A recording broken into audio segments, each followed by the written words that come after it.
আজ আমি তোমাদের সাথে শেয়ার করব খুব সাধারণ একটা রেসিপি, সেটা হচ্ছে সজনে ফুলের চচ্চড়ি। এই সজনে ফুল আমাদের বাজারে খুবই কম সময়ের জন্য পাওয়া যায়। বাজার থেকে সজনে ফুলটা কিনে নিয়ে এসে আমি ভালো করে বেছে নিয়েছি, কারণ এই সজনে ফুলের মধ্যে প্রচুর পরিমাণে ময়লা থাকে।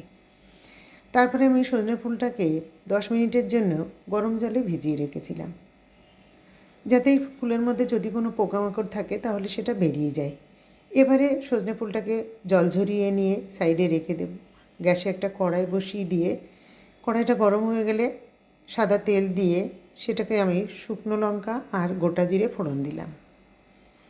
তারপরে ফোড়ন থেকে সুন্দর গন্ধ বেরোতে শুরু করলে আমি দিলাম ছোটো ছোটো করে কেটে রাখা আলুটা ভালো করে ভেজে নিয়ে আমি এবারে দিয়ে দেব সজনে ফুলটাকে। সজনে ফুলটা দিয়ে আমি নুন হলুদ দিয়ে নাড়াচাড়া করে এটাকে 10 মিনিটের জন্য ঢেকে দিয়েছি। 10 মিনিট পর আমি ঢাকনা খুলে আলু সেদ্ধ হয়ে গেলে, সজনের ফুলটা আলুর সাথে ভালো করে মিশে গেলে একটু চিনি আর কাঁচা লঙ্কা দিয়ে দিয়েছি। তো তৈরি হয়ে গেল আমার খুবই সাধারণ একটা রেসিপি, এবং খুব কম সময় লাগে এটা তৈরি করতে, সজনে ফুলের চচ্চড়ি। কেমন লাগলো আমার ভিডিওটা অবশ্যই জানাবে আমাকে।